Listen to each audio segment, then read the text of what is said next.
So for the sake of expediency, I am filming my second video today, which makes this perhaps the first time that I have done more than one video in one day. And I'm doing the small creator tag. So this is a tag that was originally invented by Smokey who I have mentioned on this channel before and who is awesome. She's awesome. And it's a little bit embarrassing to do this tag only because it's really made for people who have been doing this much longer than I have. I've been doing this for 2 weeks, but you know, I did sort of talk about it a little bit in the last video that I filmed. Don't know if it's going up before or after this one, but I talked about it, so I'm going to do it, even though it's embarrassing to do. You got to live a little bit. You know that they say men apply for jobs if they have at least like 50% of the qualifications, and women only apply if they have 100% of the qualifications. Consider this me being a masculine presence on the subject of tags. Doesn't make that much sense, but we're gonna go with it anyway. All right, so here comes the tag, small creator tag. How many years have you been on YouTube? How many years have I been on YouTube in terms of creation? No years. 2 weeks. Like 1/26th of a year. As far as how long I've been on YouTube as a viewer, you know, since the beginning, but not routinely until maybe about a year ago. A year ago. I never spent that much time on YouTube until about a year ago. But, you know, I've always been on YouTube watching things from time to time. But not routinely. Until a year ago. What was your very first video about? My very first public video was literally just me sinking into despair. And that's actually what I titled it as well. Me sinking into despair for 22 seconds straight. So basically I was just sort of like deflating. But my first non-public video was just... Okay, so my very first non-public video was, embarrassingly enough, an upload of copyrighted music that I did for the purposes of including it in a fan mix for an anime character. But and then the first video that I made of myself that was not public was just a screen test. I was just sort of staring at the camera, going just to see if I was photogenic enough. Not so much. Number 3, who was your dream collab? You know, I haven't thought that much about collabs, but I think that if I had to think about collabs, which I do because that is the question, my dream collab would be with Too Much Mouth. She's one of my very favorite creators on YouTube. She also lives in New York. She is stunningly beautiful. She is very creative. Her personality pops to me because I'm sarcastic anyway. And she's hilarious, especially on Twitter. So that would be my dream collab. Not that it's ever going to happen, but, you know, if it were to happen, you know, I'd be up for that. What would it mean to you to make it on YouTube?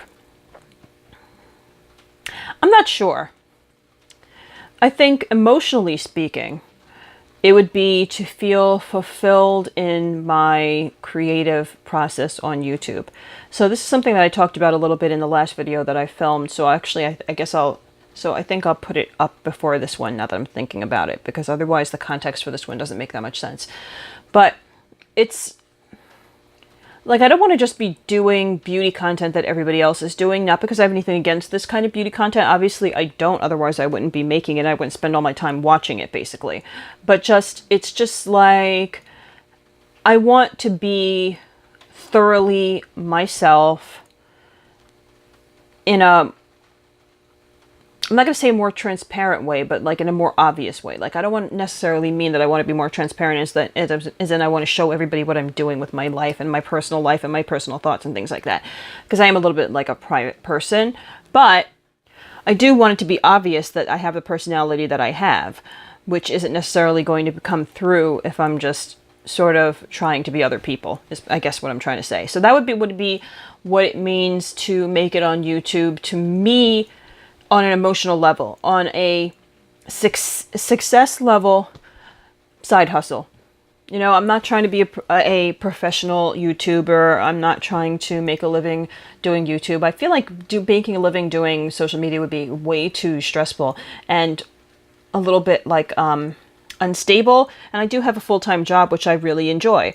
So financially speaking, side hustle, you know, it's a part-time job.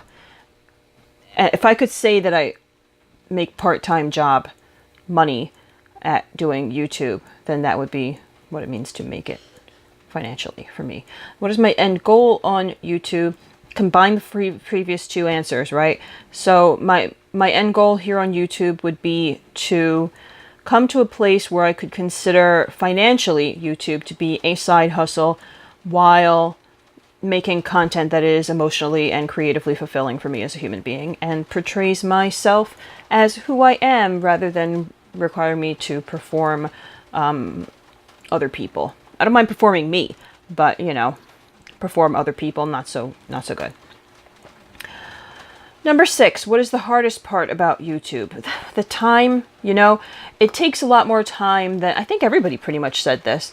It takes a lot more time than I thought it would. And I think it takes a lot more time than everybody thinks that it does. Because I spend most of my time editing. I edit from, like when I get home from work, I just edit until basically I go to bed. And a longer video can take several days of after work editing. And in fact, I may have to change my schedule from Sundays and Thursdays to Sundays, from Sundays and Wednesdays to Sundays and Thursdays, because I find that it's very difficult for me to get that one weekday video done on Wednesday. I mean, I can get it finished in terms of editing, but then I have to export it and upload it, and by that time it's Thursday. So yeah, I might have to switch it to Thursday, but we're gonna see. But that's the hardest part about YouTube to me, is just the sheer time, and wondering if I'm doing anything interesting. But that's something I think that everybody goes through, so I'm not gonna stress that. And what is the best part about YouTube? Learning things. I mean, I have to speak from the perspective of a consumer, because as a creator, I've only been creating for about 2 weeks, and I don't really have an audience at this point, so I don't know what it would be like to interact with, say, a community that enjoys your content.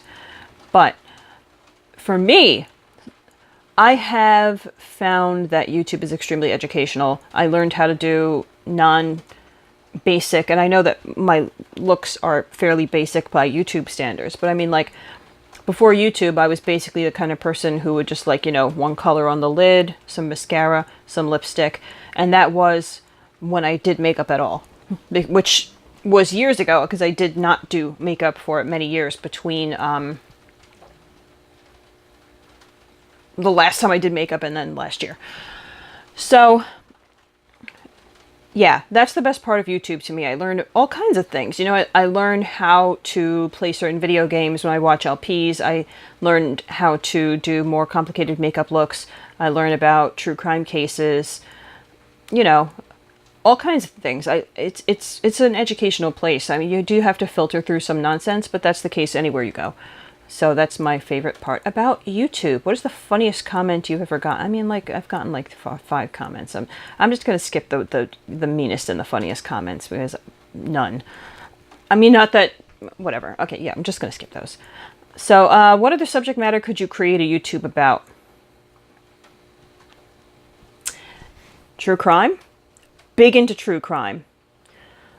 Creepy pasta, pop culture analysis, media analysis, psychology. I was a psychology major in college, and I did study psychology for about 6 years. That doesn't mean that I got a master's degree, because I didn't get a master's degree. But I did hang around my undergrad for like many years, taking as many courses in psychology as they would let me. So yeah, psychology, analysis. fiction, comic books, manga, movies. Well, not that much into movies, but if you could combine, say, manga, comics, and movies into sort of like a fantastical pop culture thing, and then just sort of like analyze it, and then do true crime case. I don't know. Yeah, I could do it. There's a lot of different subjects because I'm into lots of different things. Mobile gaming. Yeah. And why did you start your YouTube channel?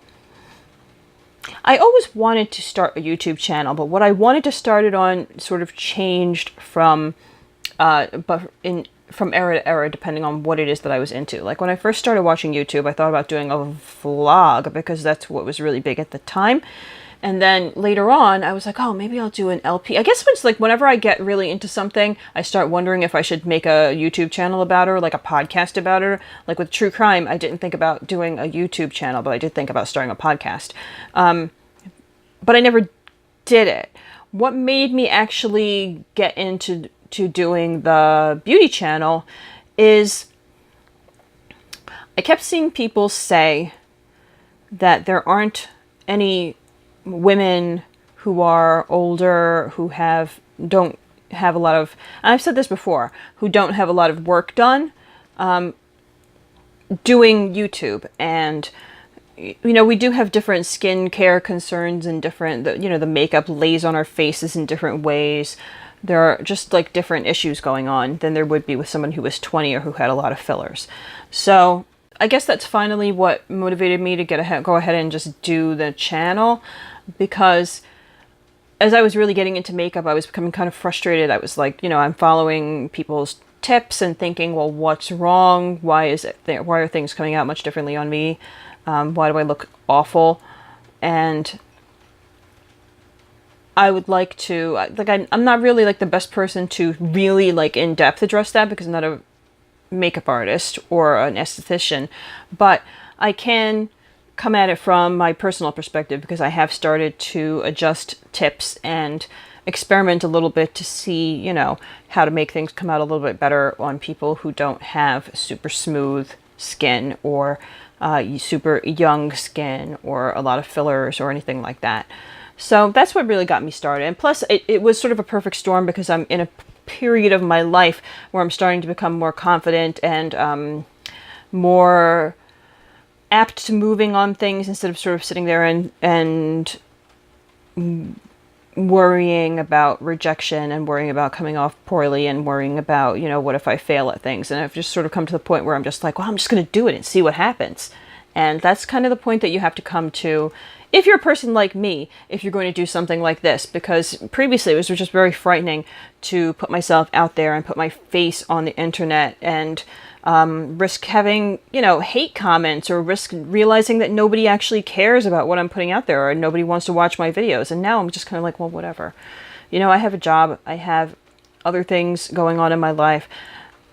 A lot of things to put these issues in perspective, so I really just can't get myself all wrapped up in insecurity and that kind of thing. I can't just like I can't. I have to do things and see what makes me happy and not worry about whether what makes me happy is going to make other people happy, as long as I'm not being like a total jerk. What video are you embarrassed by? The private one where I'm just like kind of chewing to see if my microphone will pick it up. It's private, so it doesn't matter. Okay, so for 13, what video are you most proud of? The epic Get Rid of Me. I don't know why. That just like tickled my feet and my toesies. Yeah, it was the epic Get Rid of Me. I don't know where that came from. I don't know why I did. I mean, I know it's not that revolutionary, but it was just like I was planning to do something a lot different, and then it just came over me, and I was like, 14. Oh, wait, also, there's this one part in my first anti-haul where I talk about the Jeffree Star Alien palette, and that may be the single best moment on my channel so far, which in fairness only has 7 videos on it as of the time that I'm filming this. And 14, what is your first YouTube memory? I think it might be that leave Britney alone thing. Leave Britney alone. I wasn't really sure whether they were being serious or not. I'm still not sure whether they were being serious or not. But yeah, so I think that was my first YouTube memory. It's funny because I didn't actually realize that YouTube existed for a long time because I was not really a person who just like watches videos online. And at the time, the image quality on YouTube was so terrible that I was not really into watching, especially because what was on YouTube at the time was just like pirated TV shows and pirated music videos, and the quality was so bad that it was like, well, why would I watch this when I could just go on, what was the, like those peer-to-peer, like Napster, but they had movies I don't remember. It was a long time ago. So yeah, that's my first YouTube memory. Leave Britney alone. And so that's it. That's it for me and the small creator tag. I probably should have waited to do it until I had been here for more than 2 weeks, but YOLO, man, YOLO. So if you enjoyed this video, please consider hitting like and subscribing to my channel. This part is always the awkward part, you know? I feel a little bit weird talking about it, but you know, you gotta do it. You gotta do it. It's a call to action, man. Hit subscribe, watch my videos, hang out, be my friend, because I need some friends. All right. Thank you, and stick with me. I'm going to cut that part out because it doesn't make any sense. Bye.